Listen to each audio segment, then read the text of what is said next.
Each race should be proud and stick to its own, and the best of what they are should be shown. This is no shallow song of hate to sing, but over blacks, there should be no white king.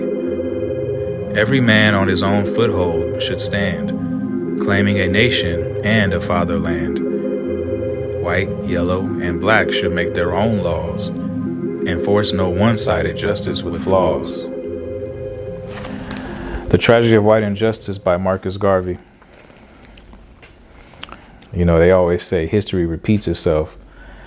And I can't help but think of the Jim Crow laws that I learned about when I was a kid. During the Jim Crow era, African Americans were not allowed to make purchases in predominantly white areas. This led to many African Americans spending their money where they felt welcomed, keeping cash flow within the black community. I think if we continue to support local businesses and small businesses, we'll be all right. Like, for instance, Black on the Block, which is owned by two sisters.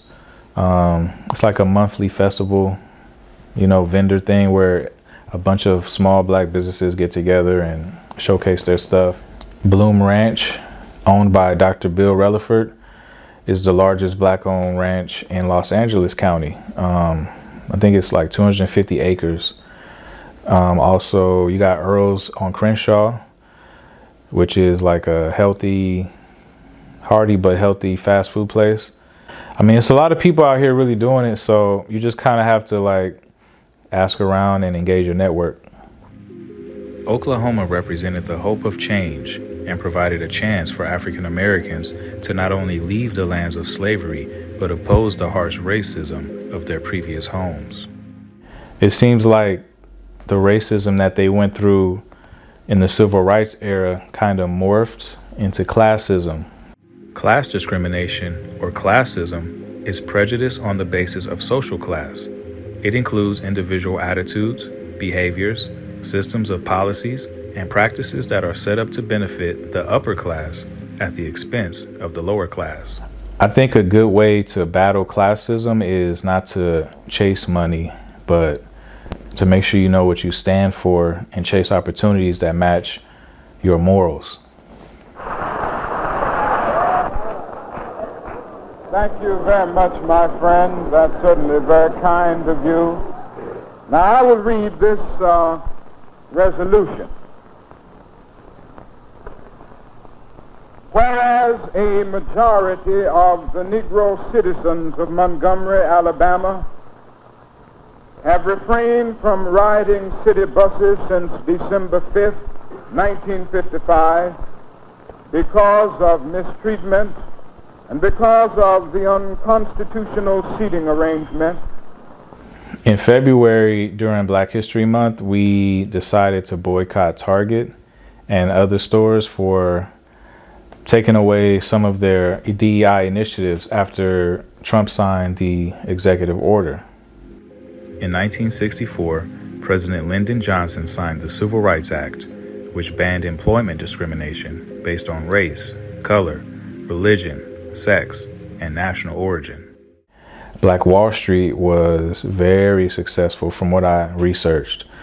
It kind of reminds me of like a Lamert Park, where arts, culture, was very vibrant. The Greenwood District in Tulsa, Oklahoma, was one of the most commercially successful African American communities in the United States and came to be known as Black Wall Street. The success of Black-owned businesses there led Booker T. Washington to visit in 1905 and encourage residents to continue to build and cooperate among themselves, reinforcing what he called industrial capacity, and thus securing their ownership and independence.